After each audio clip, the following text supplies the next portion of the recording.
College Manor began in July of 1952.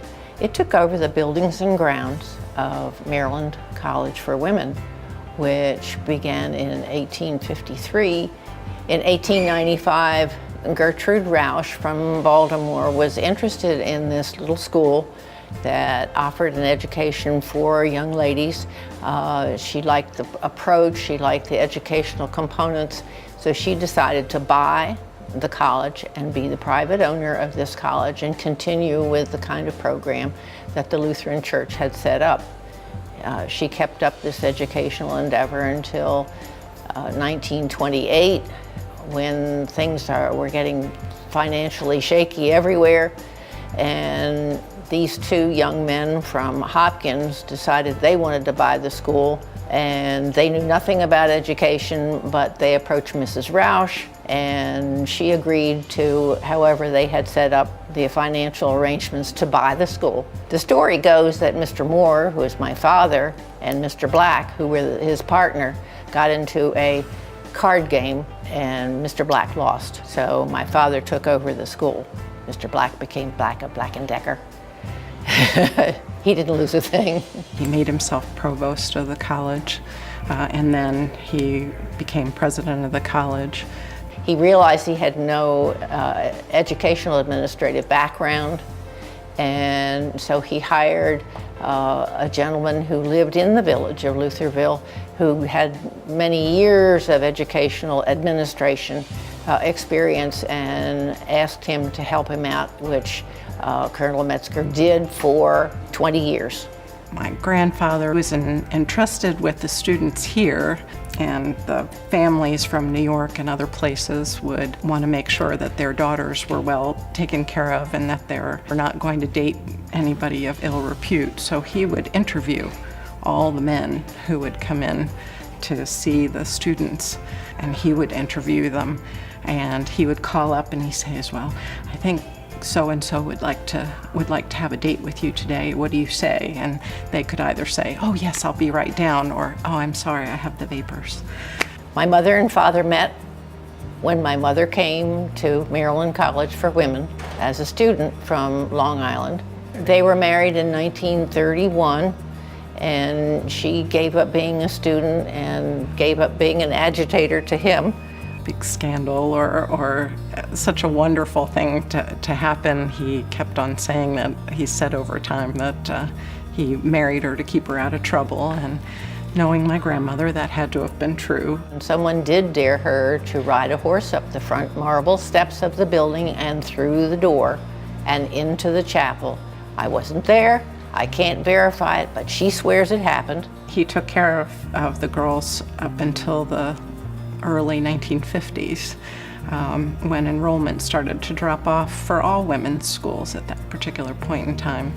With the help of a doctor friend, they decided that the best approach would be to use the building for a home for senior citizens. Back then, in the early 50s, families usually took care of their own. There were extended families, but that evolved into a time when the women started to work and the men were working, that there was no one to stay home and take care of grandma and grandpa or aunt or uncle. And so this was a good business idea to start College Manor. A kind of place where they could come and set up their home with their furnishings, all their treasured belongings, even the staff that they loved to have when they were in a house, they could bring with them, and they've even brought animals. So it was really genuinely a home for the senior citizens. The transition was facilitated by the lady who had been housekeeper for the college.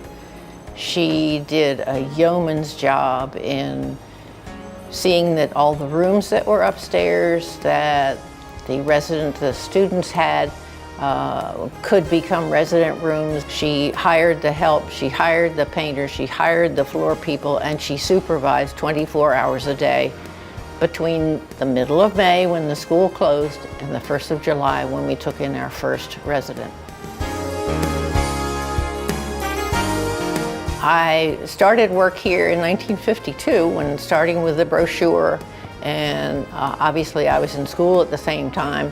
Actually spent a couple of winters living here because my parents were traveling at the time, and it was quite an experience to live here, get to know the nurses, get to see what their processes were for caring and for emergencies and so forth. It was a real eye-opener. She did just about everything from the ground up, from putting together brochures to doing the books, working the switchboard, selling the rooms. My father started easing out of the business in 1980.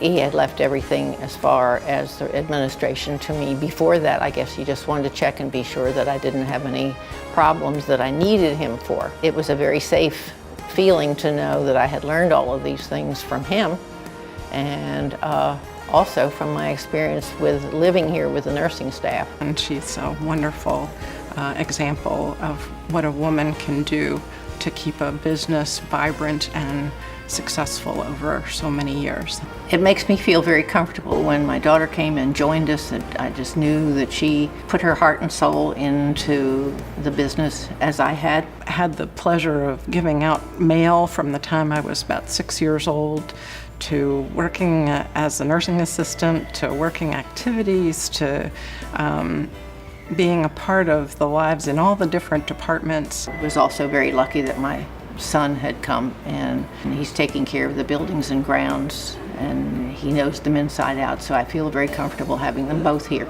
She has given me and my brother a responsibility for keeping the business going, and we're doing our darndest to keep this going in a different kind of economy. My son is also involved in the business now. He works in the maintenance department. He's learning the jobs from the ground up, just as we have done. John did that, I've done that, and so we're trying our best to know this business as well as we possibly can to keep it going yet another generation. I feel that we are a family, and we want to generate that family feeling to the residents that come. It's just been a family affair for our family, but also I've gotten to know so many of the staff members and their families. It is they who is the front face. When somebody walks in, they see the staff members. When they go on the floors to visit, they see the staff members. When they go in the rooms to see Granny or Mom or Pop or whatever, the employees are there to answer questions, and it's just been a wonderful relationship with the staffs and the families. When you come in the door, you automatically feel that it's a home.